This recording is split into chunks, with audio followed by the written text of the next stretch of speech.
Ben ritrovati qua su Radio Rossonera, Mattino Milan di questo giovedì 23 marzo del 2023. È tempo di stadio ancora una volta perché Jerry Cardinale è a Milano ed è già in corso il primo degli incontri per il nuovo stadio. Beatrice Sarti, ciao Bea. Ciao, ciao a tutti, buongiorno. Come detto, poco prima delle 10, incontro a Palazzo Marino con il sindaco Sala per cercare di capire se l'ippodromo alla Maura può essere ancora l'ipotesi numero uno oppure bisogna, ahimè, metterci una croce sopra e progredire e andare oltre. Perché, come detto più volte, l'ipotesi della Maura è ancora la preferita da parte del Milan, ma da parte del comune c'è sempre stato parecchio ostracismo, sia da parte del consiglio che della giunta che della maggioranza di questo consiglio comunale guidato da Beppe Sale, quindi c'è la possibilità ancora una volta di dover cambiare idea sul nuovo stadio, quindi una volta abbandonato il vecchio San Siro, il nuovo San Siro con l'Inter è un'ipotesi che è andata sempre via via scemando e probabilmente anche lì si deciderà di metterci una pietra sopra può essere messa anche purtroppo sulla Maura se il comune oggi nell'incontro non darà risposte positive e a quel punto Bea si andrà a Sesto perché altri incontri in programma oggi, uno di questi è proprio con il sindaco Di Stefano di Sesto. Sì, esatto, oggi sappiamo appunto che ci sarà anche questo ulteriore incontro. Chiaro che la situazione non è semplice perché io credo che il Milan volesse rimanere a Milano, però il tempo è già passato e tanto in questi anni da quando abbiamo iniziato a parlare per la prima volta di stadio. E quindi immagino che se l'ipotesi La Maura dovesse incontrare delle difficoltà, come sembra, non ci si possa dedicare troppo tempo, anche perché, ripeto, di tempo ne è già passato. Eh sì, ne è passato veramente tanto, sono ben 4 gli anni ormai dove il Milan lavora per lo stadio, 3 per il vecchio San Siro, adesso siamo nel corso del quarto con un po' di ipotesi aperte sul tavolo. Una di queste, come detto, è Sesto, che sembrava essere sempre stata un'ipotesi di Serie B, diciamo, ma che venendo meno le altre ipotesi torna a essere una delle principali, torna a essere una di quelle considerate dal Milan, anche perché essendo su terreno privato qualche agevolazione sicuramente ce l'avrà e oltretutto da parte del comune interessato, ovvero quello di Sesto San Giovanni, c'è sempre stata grande apertura. Quindi diciamo che a fronte di magari una non pole position nei desideri del Milan negli ultimi anni, c'è quantomeno una corsia agevolata per quanto riguarda l'iter burocratico che dovrebbe portare poi alla costruzione dello stadio. Vediamo oggi Cardinale se riuscirà quantomeno a chiarire con il Comune di Milano se la Maura può essere ancora un'idea praticabile oppure se a questo punto si va in all-in su Sesto.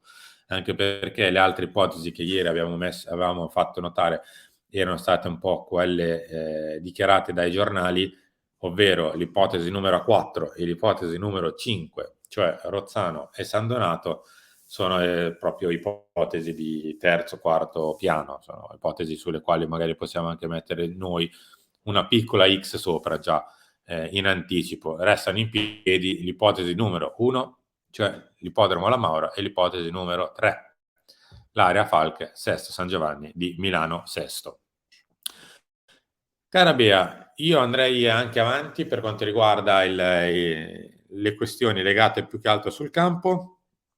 È tempo di sosta e quindi, come al solito, quando c'è la sosta arrivano le valutazioni su il valore della rosa, che il Milan avrebbe dimezzato addirittura da E poi vabbè, 287 a qui 150. c'è il vincitore del volto più utilizzato da Gazzetta dello Sport in questa stagione, cioè Sciardi Bea, Ketelare. Eh sì, ragazzi, è qui dentro ogni giorno, ma non solo Gazzetta, in generale. Capisco, però non è facile, non è facile.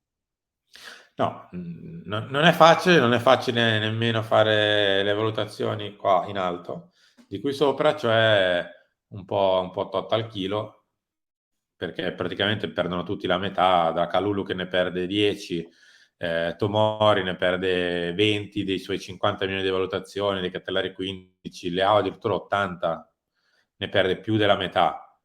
forse compresa Mi anche la sembra percorrenza dei tanto, viaggi. Orighi ne perde più della metà, ne perde 7, Adli ne perde la metà. Insomma, poi, insomma, se per caso Bea, il Milan dovesse, nel caso incredibile, azzeccare le 2 partite con i quarti di Champions League e arrivare in semifinale, che facciamo? Li riraddoppiamo? Li triplichiamo? No, ripeto, cioè, capisco, perché gli errori in questa stagione li hanno fatti tutti, ne stiamo parlando anche questi giorni durante il talk, però, Mh. boh, ad esempio la svalutazione di Leao mi sembra un po' esagerata, cioè -80 è un po' tanto. E ripeto, Rafa sta attraversando un momento non bellissimo, però mi sembra sempre un po' tanto, un po'. Ecco, però per carità è ovvio che ad oggi, che è il 23 marzo, tutto sembra nero. È ovvio che, come dicevi tu, se poi Napoli-Milan, Milan-Napoli va in un certo modo, non so cosa accadrà a queste valutazioni. Chiudiamo con una scoperta, Bea. Cioè, abbiamo scoperto oggi che Raffaele Leao canta. Raffaele Leao ha degli interessi per il mondo della moda. Raffaele Leao ha, come tutti gli altri compagni di squadra, degli interessi extracalcio, che per Rafa sono magari un po' più esternati, un po' più pubblici, un po' più social. Per gli altri compagni semplicemente si fanno i fattacci loro e non lo dicono. Però Rafa, siccome è un po' più mediatico, sarebbe distratto. Ma, non è che è solo più mediatico, semplicemente ha altre passioni oltre il calcio, che non necessariamente devono essere una distrazione. Anzi, io personalmente apprezzo i calciatori che hanno anche altri interessi, Mh. oltre svegliarsi, andare a Milanello, tornare a casa, andare in discoteca, svegliarsi, andare a Milanello. Cioè, a me personalmente piace come cosa, perché dimostra che comunque, ehm non c'è solo il campo perché non necessariamente è un malus, però è chiaro che qui abbiamo il secondo volto più utilizzato di sempre, cioè di questa stagione, perché è chiaro che Rafa è spesso nell'occhio del ciclone.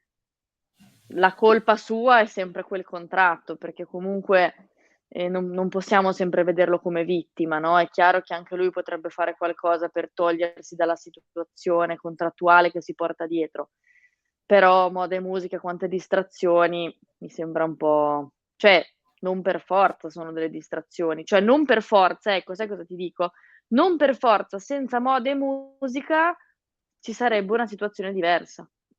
Vabbè, insomma, mi sembrano i giorni della sosta, i più grandi giorni della sosta, insomma, è un grande classico. Noi invece in realtà ci concentreremo molto su quello che farà oggi Gerry Cardinale, vi terremo aggiornati nel caso, nella giornata, nei suoi spostamenti e come andranno gli incontri che terrà. Cercheremo di capire se quante delle ipotesi che abbiamo raccontato sono ancora in piedi oppure, ai noi, una dopo l'altra, vanno un po' a cadere. Speriamo bene per lo stadio, perché come detto da ormai 3-4 anni a questa parte, senza lo stadio il Milan il salto di qualità difficilmente riuscirà a farlo. Cara Bea, grazie. Grazie a voi, a dopo. Ci rivediamo dopo su Radio Rossonera. Gli appuntamenti li sapete, sono quelli classici del giovedì, ovvero Chiama Milan tra poco sull'altra piattaforma, Lancia alle 13, il Talk alle 16 e Filo Rossonero alle 19. Ciao a tutti.